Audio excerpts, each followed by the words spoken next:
이런 가운데 코로나19 확산하면서 지역 경제, 특히 대구 경북권의 그 지역 경제가 얼어붙는다는 이야기가 나오잖아요. 그러다 보니까는 이 대구 경북 권역의 선대위원장을 맡은 김부겸 의원이 이 대구 지역의 추경 편성을 촉구했습니다. 여기에 대해서 오늘 이낙연 공동 선대위원장 또 이해찬 민주당 대표가 추경 편성에 좀 힘을 싣는 발언을 강하게 했어요.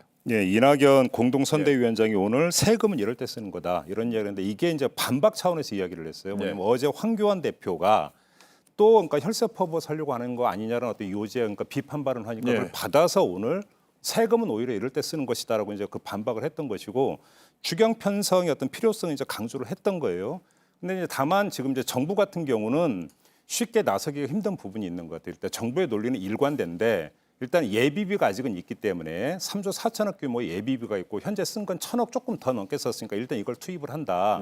두 번째는 지금 긴급한 자금이 필요한 건데 추경 편성을 하게 되면 또 국회를 거쳐서 의결을 해야 되는데 국회를 거쳐가는 과정에서 만에 하나라도 부재 하세월이 되어버리면 이건 어차피 또 타이밍을 놓칠 수 있다라고 하는 이런 점을 제기를 했어요. 근데 이 이야기를 그대로 받으면 정치권에서 지금 추경 이야기를 하는 게 그래서 섣부른 게 아니라는 얘기가 될 수도 있어요.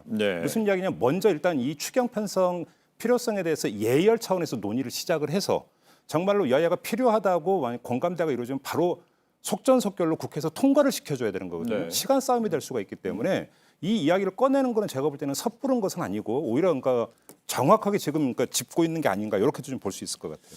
네, 저는 이렇게 봅니다. 이 코로나 문제를 가지고 여권이든 야권이든 여야를 떠나서 이것을 정치적으로 활용하는 것은 절대 있어서는 안 된다 생각합니다. 뭐 초동 대응이 이제 미흡한 점이 있었고 이렇기 때문에 또 이제 야당에서는 비판을 많이 했죠. 그러나 지금 단계에서는 이제 공동 대처를 하는 게 가장 중요하고요.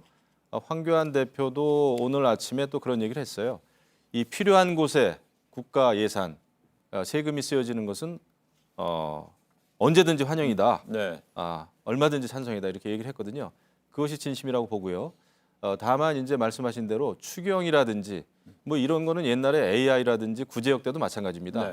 그 지역을 특정 지역을 그런 어떤 그 특수한 상황 지역으로 선포하는 일이거나 아니면 특수한 지역을 추경 그 대상 지역으로 정하는 데는 여러 가지 또 원칙들이 좀 있습니다. 그런 것을 꼼꼼하게 다시 봐야 된다. 어떠한 경우에도 이것을 선거에 활용하려든지 이용하려든지 이것은 여든 야든 안 되는 일이다 생각합니다. 바로 그 지점에서 사실은 논란 소지가 있기 때문에 이야기가 나오는 건데 예를 들어서 메르스 때 추경이 편성이 됐었어요. 근데 순수하게 어떤 세출을 그러니까 추가로 잡았던 게 6조 정도를 잡아서 6조 몇천억 정도 되는 걸로 알고 있는데 이 가운데 말 그대로 순수 방역에 들어가는 어떤 추경은 어느 정도 2조 정도가 됐어요. 그럼 나머지 4조를 어디에 썼냐면 방역에 쓴 게 아니라 메르스로 이제 그때도 이제 어떤 경기 한파가 오면서 어떤 지원책 이런 데 이제 그 추경을 쓴 거거든요. 자, 그러면 이번 추경이 만약에 편성이 돼서 집행이 된다고 치더라도 방역 예산으로만 추경이 얘기되는 게 아니죠. 그래서 영세 자영업자라든지 이런 사람 지금 직격탄을 맞고 있기 때문에 이런 분들의 어떤 민생을 보듬기 위한 지원 예산이 되는데 야당이 이거에 대해서 이거 그러니까 결국은 그러니까 총선 의식한 거 아니냐라고 해버리면서 브레이크를 걸어버리면 이게 문제는 제때 이게 또 제대로 집행이 안 되는 이런 문제가 발생을 하는 거예요. 저는 그런 점에서 최소한 요 문제 같은 경우는 총선을 두고 그러니까 어떤 선거라고는 프레임 속에서 추경을 좀 보지 말고 좀 그러니까 그 대승적 차원에서 좀 협조를 해줘도 되지 않을까 이런 생각을 한번 해보게 그러니까 이런 때는 편성을 하더라도 말씀드린 대로 굉장히 그 구체적인 면에 있어서도 합의 가능한 그런 편성을 해야 되는 거죠. 이게 이제 막연하게 자영업자에 대한 여러 가지 보상책이라든지 이렇게 나아가면은 굉장히 힘들 겁니다. 왜냐하면 여러 지역이 그다음에 다양한 형태로 지금 이 코로나 때문에 그 피해를 보고 있는 지역이 많이 있단 말이죠. 지금 이제 확진자가 많이 발생한 것은 대구지만은 그렇기 때문에 이것은 자칫 잘못하면은 그 어떤 그 정쟁의 이슈가 되기 쉽죠. 그럼에도 불구하고 이제 방역 차원에서의 또 추경, 순수한 방역 차원에서의 추경 내용이라면은 그런 것은 정치권에서라도 반대할 이유가 없는 것이죠. 근데 보니까는요 이렇게 추경이 지금 논란이 되는 것은요 아무래도 총선을 얼마 안 남겨놓기 때문에 그런 것 같은데 그런 연장선에서 본다면은요 대통령 긴급명령 발동이라는 이 또 키워드가 등장하는 것 같아요. 어제 정무에서 국무조정실장이요 그 코로나 대책으로 대통령 긴급명령 발동도 검토 중이라고 이렇게 발언했었는데 뒤늦게 조정실에서는 사실과 다르다고 좀 이야기를 했어요. 근데 긴급명령 발동권이 영세상의 뭐 지원이라든지 뭐 임대료는 연관이 돼서 그런 거 아닌가 싶기도 해요. 제가 마침 오늘 그 예. 김상조 청와대 정책실장과 인터뷰를 했는데 네. 이걸 질문을 했어요. 네. 그랬더니 일단은 그 뭐라고 표현을 하는 게 좋은데 일단 먼저 웃더라고요. 네. 웃음의 의미가 뭐냐면 이건 가능한 일이 아니래요, 근본적으로. 그러니까 네. 뭐냐면 제가 볼 때 이게 국회에서 질의응답 과정에서 나온 이야기인데 여기서 약간 그러니까 서로 소통의 어떤 미스가 있었던 것 같은데요.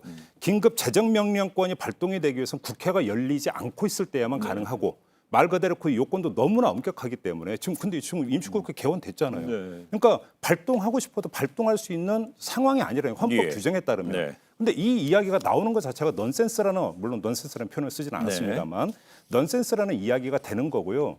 그다음에 거기서 나왔던 이야기가 예를 들어서 착한 임대인에게 뭔가 좀 지원을 해주자. 네. 그러면 결국은 뭐 그 임대료를 그러니까 약간 그러니까 그 건물주가 내려준다든지 동결해준다든지 이렇게 되면 그 임대인을 지원해 주는 것 아니냐 이것 같은 경우도 이 정도의 수준이라고 한다면 긴급재정 명령권까지 발동하면서 갈 이유가 별로 없다라는 거죠. 예, 그렇다면 노영욱 국무조정실장이 실언입니까? 이게 그러니까 제가 그래서 자세히 보니까 그 민병도 의원인가요? 민병도 의원이 질의로 이걸 하니까 그 국무조정실장이 원론적 답변, 그러니까 모든 가능한 부분은 다 검토를 하겠습니다라는 차원에서 네. 원론적 그 이제 답변을 한 게 발췌를 해서 이게 이제 그 다시 기사화되는 과정에서 그것도 할 수 있습니다라는 식으로 이게 뭐 와전이 아니죠.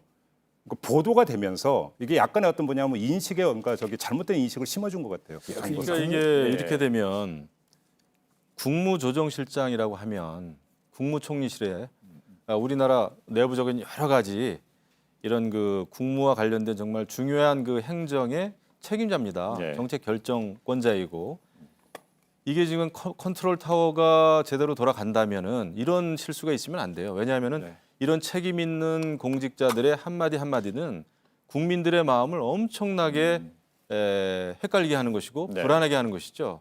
그런데 이 아무리 상임위에서의 발언이라고 한다고 하지만은 상임위에서 발언은 더더욱 그 신뢰가 가야 되는 거거든요. 그럼에도 불구하고 국무조정실장 얘기 다르고 예. 여기 보니까 기재부 또 차관 얘기 다르고 알겠습니다. 나중에 보도 자료 나온 거 다르고 알겠습니다. 이러면은 컨트롤 타워가 있다고 믿기가 어렵죠. 그러니까 결국은 회의장에서 딱 자를 건 잘라서 했는데 제대로 못 자른 건 분명히 그 실장의 책임이라고 저도 그래서 이제 국무조정이라는 게 말 그대로 각각의 부처의 어떤 업무를 조정해 주는 게 국무조정실장인데. 그럼요. 국무조정이 모든 그 부처의 갈등 요소 또 여러 가지 정쟁으로 흘러갈 수 있는 것도 행정적으로 잘 가르마를 타줘야 되는 그 책임자예요. 국무조정실장이. 근데 그 일을 제대로 못한 거죠. 그래 알겠습니다. 이런 거